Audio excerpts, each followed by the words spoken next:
A very warm welcome, everyone. This is, as I said, the first of our FSC Connect sessions with a very clear focus on the workplace savings community. So thank you all for joining. There's a really good and big crowd out there, so appreciate you taking the time. Just a couple of quick things. Number one, I wanted to acknowledge and thank Gavin Quigan, who not only through this workplace savings work, but all the way through the COVID crisis, has been a really key part of the FMA's team, helping to resolve a huge number of issues in the sector. So Gavin, thank you for that, and also thank you for joining us this morning. These sessions, folks, are as interactive as possible. If you're new to the Zoom technology or an old hand, happy days. At the bottom of your bar, you'll see there's a Q&A button and a chat button. These things work best when they're as interactive as possible, and so feel free to ask away, and in the Q&A time, Alasdair will facilitate that part of the discussion. But lastly, last task for me is just to thank and acknowledge both Mike Woodbury and Alasdair McBeth and the whole Workplace Savings Committee, which has been working hard on your behalf, doing lots of things. You would have seen the newsletter last week. We've got this session today, and there's a bunch of other things to come. So Alasdair, Mike, your broader team, thanks very much.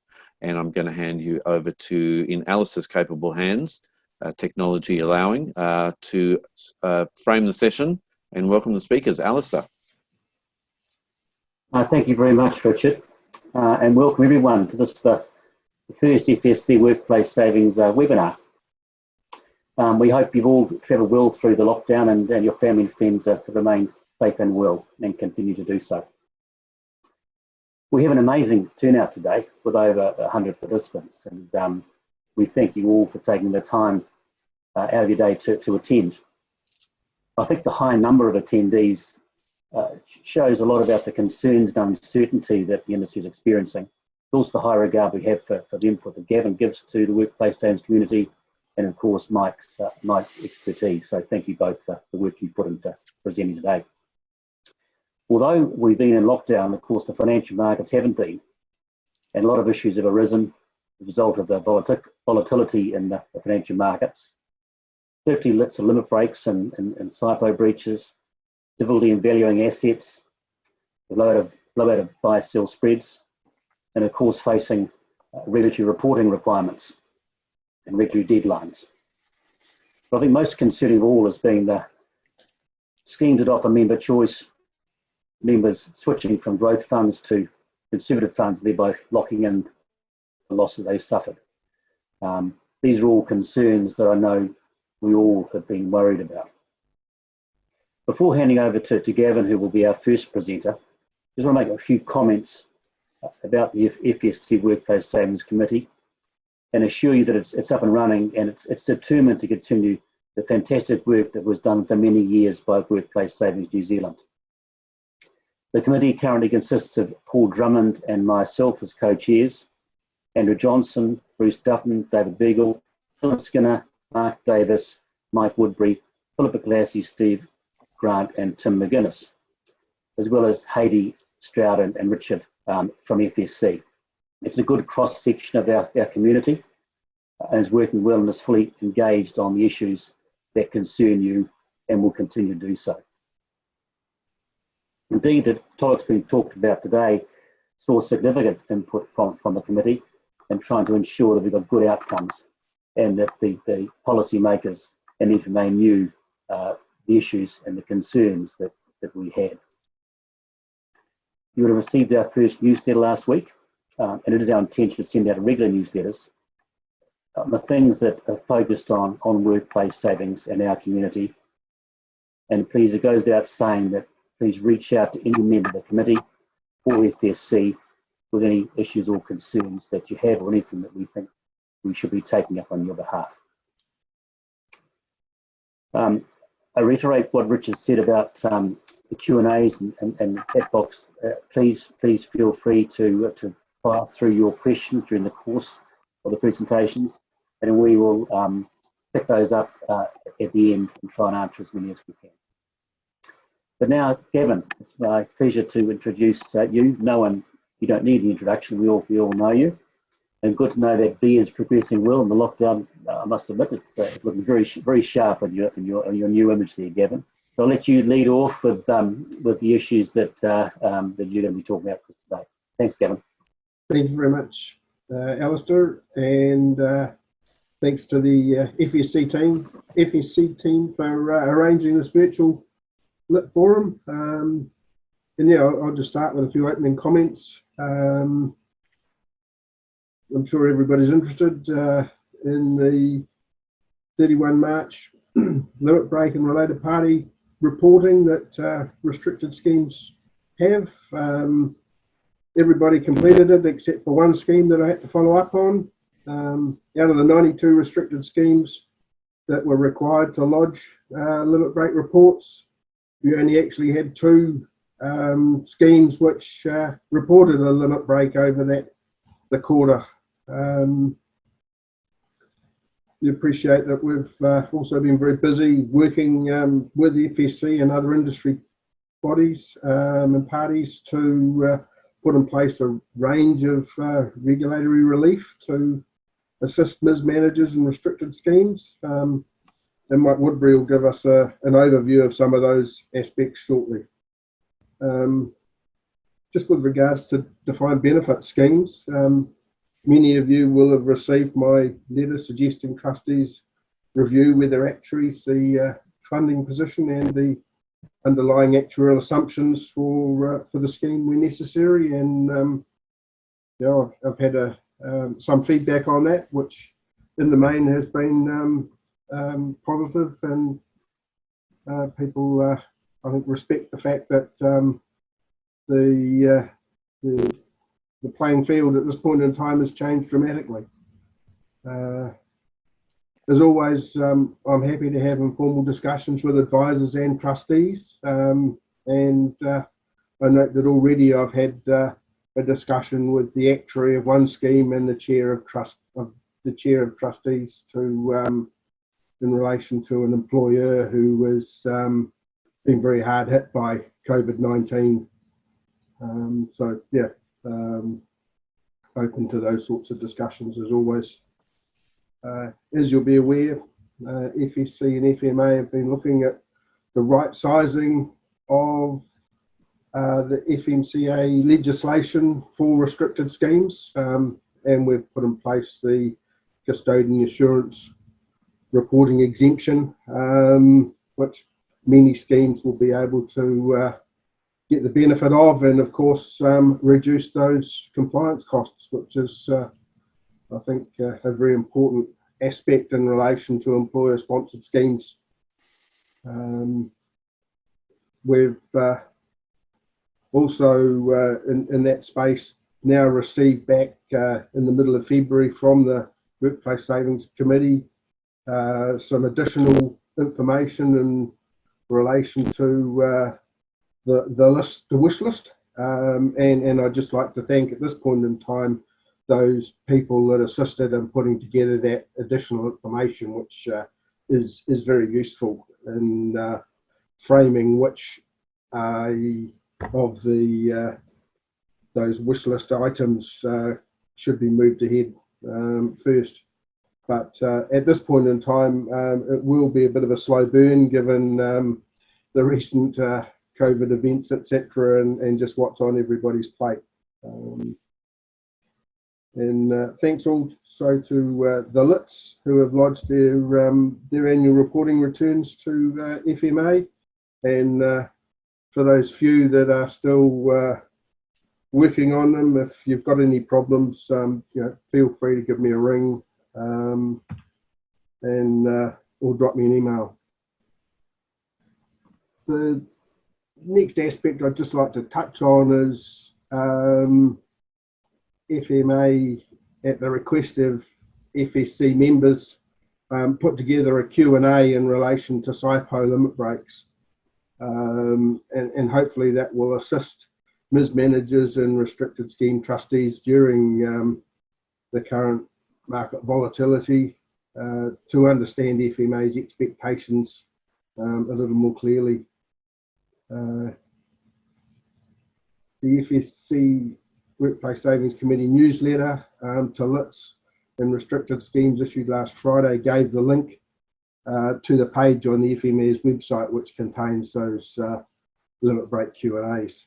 I'd also like to point out that ultimately it is up to the trustees to determine what materiality is in relation to a limit break.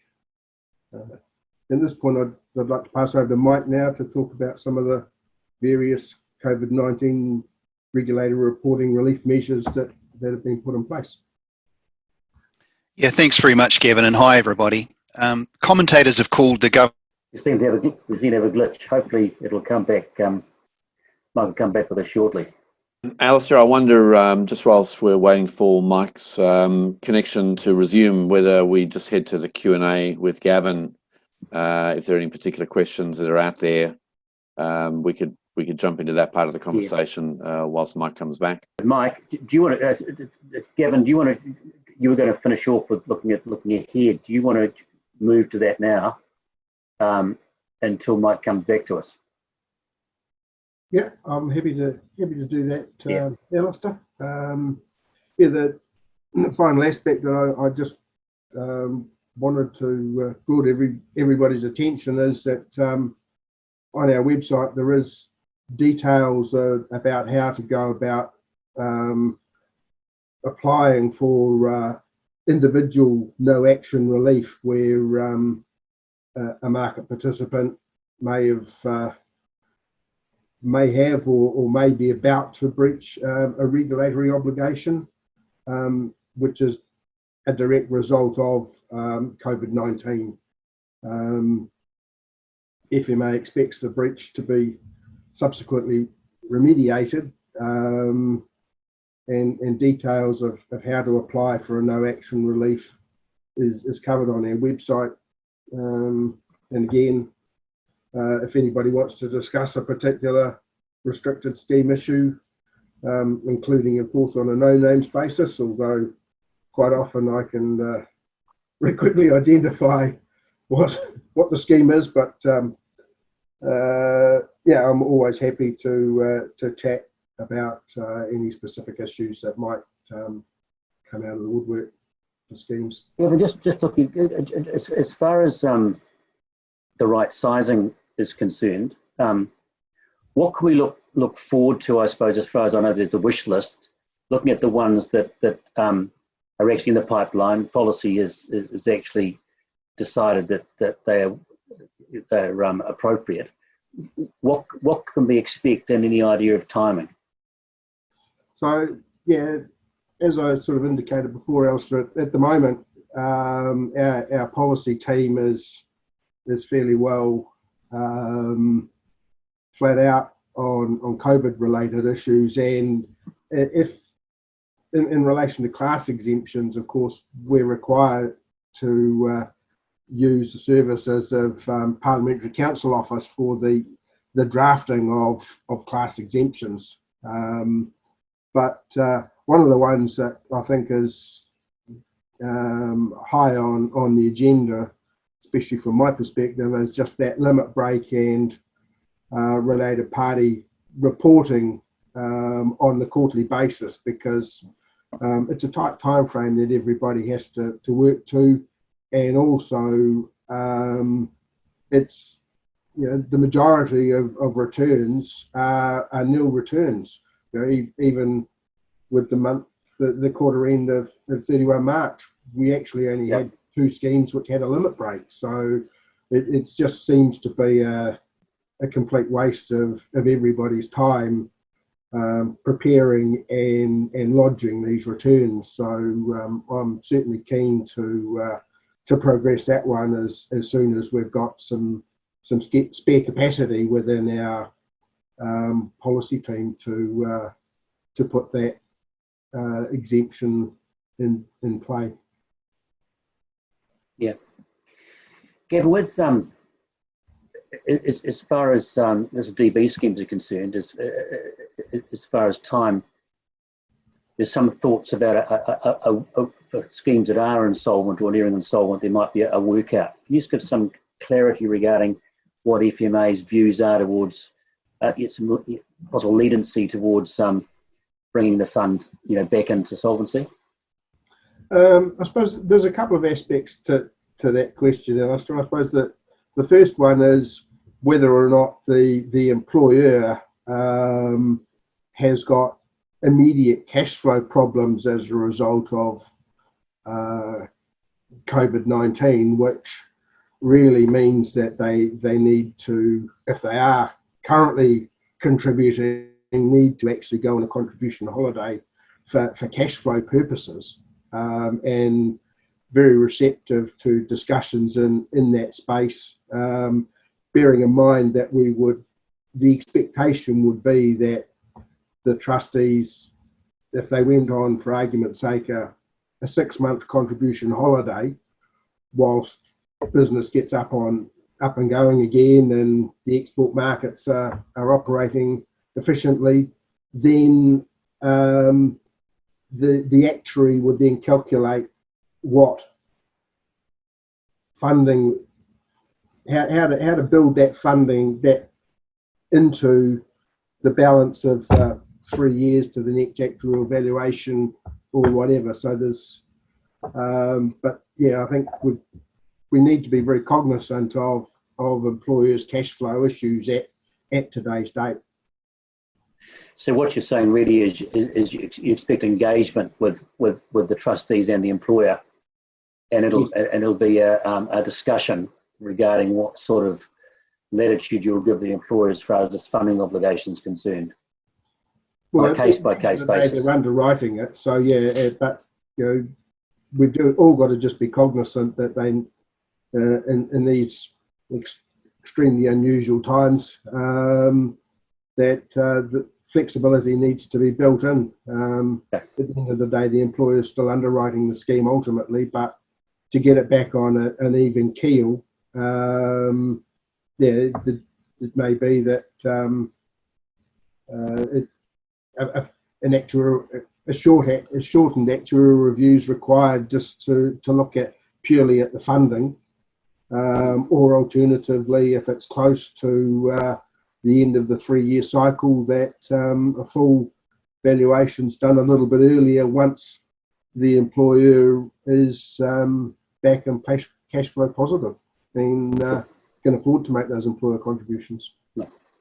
Yeah, thanks, Gavin. Mike, welcome back. Alasdair, I'm so sorry. It appears we lost internet in our street for a while there. I'm not sure when you lost me. But as promised, okay, look, I'm going to talk about the reporting and other relief, the COVID-19 exemption notice 2020. It's the big one. And that was issued and took effect a week ago. And what it does is it makes available a range of 2-month time extensions for meeting post-balance date compliance obligations where trustee boards, and you're of course scheme managers, conclude that due to the pandemic restrictions and their knock-on effects, perhaps working from home, having delayed a lot of the process-driven work or made it harder to convene board meetings in good time, it just isn't reasonably practicable to meet that statutory deadline. Now, much like the year-end compliance process itself, at least in the non-unitised and particularly the defined contribution or hybrid scheme space, in the notice, all of the most relevant exemptions pivot round and cascade down from the financial statements. If your scheme has a year end of between last 31 December and the coming 31 July, the trustee board will be exempted from the 4-month deadline for producing and lodging audited financial statements if, 1, you believe on reasonable grounds that because of COVID, it isn't reasonably practicable to meet that 4-month deadline. 2, you notify FMA before those 4 months elapse that you're relying on the exemption and you lodge a copy of that notice on disclose. And thirdly, you then comply within 6 months. Now, there's just 3 practicalities here I want to call out. Firstly, the belief does need to be reasonably held. And although the notice to FMA need not spell out the basis for it, you just advise that you're invoking the exemption. It needs to have been arrived at by the board, so the board's own records should state the basis for the belief. You can't just reflexively grab the exemption and leave it in the back pocket as a fail-safe. And I guess it would be a little hard to assert that you expect to run out of road until you're a meaningful way through the 4 months in most cases. Secondly, as to the balance dates window, you will notice that the relief extends to schemes with 31 December 2019 balance dates, whose 4 months, of course, elapsed just as the relief was granted last week. But they have until a week today, 15 May, to notify Reliance if they need it. And third, as to lodgement on disclose, to my mind, that's logically just a copy of the letter to Gavin notifying Reliance being uploaded below the other documents under the Documents tab on the scheme's register entry. And if, but importantly only if, a scheme invokes the exemption with respect to its financial statements, then applying the same decision-making, notice and public lodgement process, it can invoke a related exemption giving it 6, not 4 months to produce its annual report. This will be logically necessary where, for example, your scheme adheres to tradition and the annual report still includes audited summary financials, but annual reports do need to refer to the latest already lodged financials. So practically speaking, these two exemptions will pretty much go hand in hand.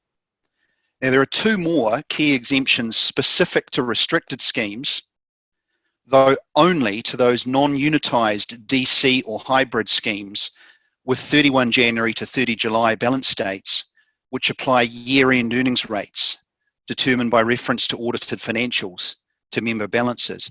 And again, they must have invoked the financial statements exemption. Using, again, the same decision-making, notice and public lodgement process, those schemes can invoke exemptions giving them 5 months, not 3 months, to make fund updates available and to give members their annual member statements. Now, as we know, those 3-month deadlines are really difficult for these schemes at the best of times, of course, because determining the final year-end earnings rates that go into those documents is conditional on having robustly final accounts. And that sets up a bit of a circularity, accelerating the deadline for the financials themselves to within the 3 months. And that's 7 weeks hence for 31 March year-end schemes. And that's why those 3-month deadlines are on our longer-term right-sizing reforms list. But in short, though, and in practical terms, the relevant schemes can, in need, take 5 months, not the customary 3, to get the whole suite of year-end processes completed end-to-end. And they can invoke all 4 exemptions. That's financials, the annual report, the fund updates and member statements using just one piece of paper. In other words, by giving a composite notice. Look, this is imperfect relief. For example, on inspection, it'd be better to de-link the fund update and member statement relief from having invoked the annual reporting relief, but it's welcome relief. And it's based quite rightly on a fairly high trust model with reasonable practicability somewhat in the eye of the beholder and no second guessing facility.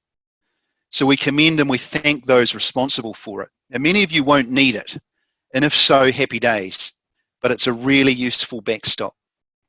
And that's probably the main thing we thought it important to whiz through this morning in terms of regulatory relief, but I'll just dwell now for a minute or so each on 2 additional bits of compliance relief impacting restricted schemes. The first one is the Epidemic Preparedness Oaths and Declarations Immediate Modification Order 2020. Now, this is aimed largely at retail KiwiSaver scheme providers at the big end of town, but it's noteworthy for those of you who serve either restricted KiwiSaver schemes or complying funds. The KiwiSaver schemes, including restricted schemes and complying funds, require stat decs to allow various withdrawals, hardships obviously, but also any which include government contributions or are permanent immigration-based. The order, which is only in place until the wider epidemic preparedness notice that enabled it is revoked, clarifies that a declaration can be taken using an audio-visual or even an audio link, so long as certain process requirements are met. Now, that was already fairly clear, but more importantly for this group, to help vulnerable applicants who might otherwise struggle to find a more customary witness, it enables a duly authorised trustee or trustee director or trustee board employee, if there are any, although not an external admin manager, to take the declaration. And the Ministry of Justice website, our newsletter gives you guys a link, gives great process guidance. Importantly, and I think rightly in principle, there hasn't been, and it seems likely there won't be, any relaxation of the hardship test itself. And CFFC and FMA do continue urging all schemes to encourage members to seek help first from money talks or sorted before resorting to hardship withdrawals. And our newsletter links to those excellent websites. And finally, we've had since 31 March our long-awaited custodial audits exemption. The restricted schemes Custodian Assurance Engagement Exemption Notice 2020 exempts all eligible restricted schemes from the custodian assurance engagement, i.e. the scheme-specific property controls audit requirements of the FMCA for relevant periods ending on or after last 31 March and all the way through to 30 September 2024. And it's workable.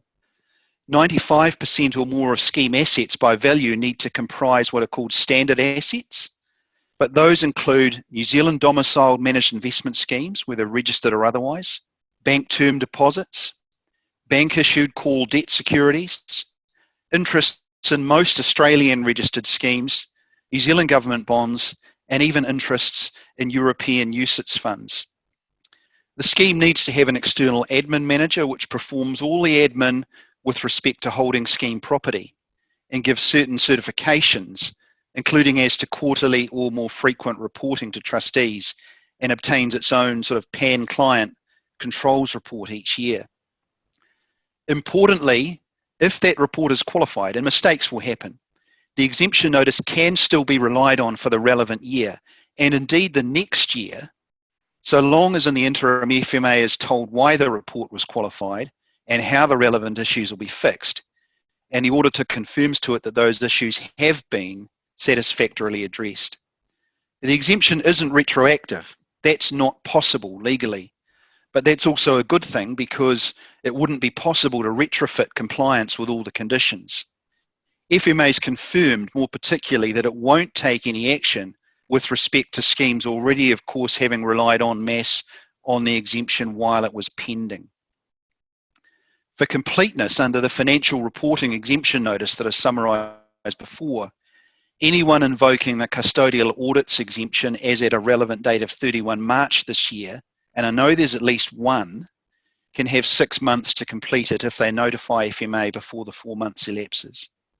And that other exemption notice also gives any of the now relatively few schemes that will still do their own member register and custodial audits and have 31 December to 31 July balance dates, again 6 months to complete those audits if they conclude that compliance within 4 months isn't reasonably practicable due to COVID, and they tell FMA before the 5 months elapse that they're invoking the exemption.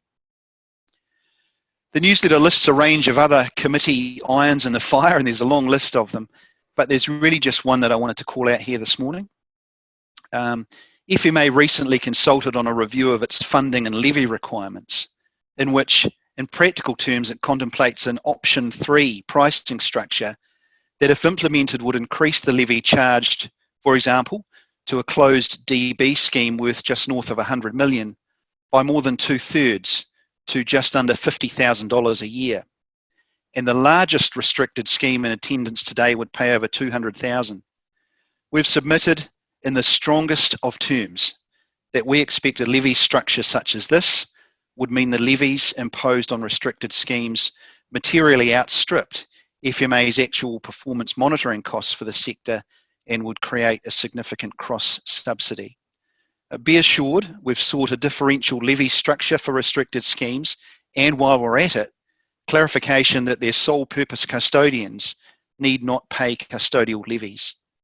I really hope that's helpful, guys. I'm sorry about the earlier connection problems. Just one other thing on the work, just Mike, is that the GST on management. Yeah, there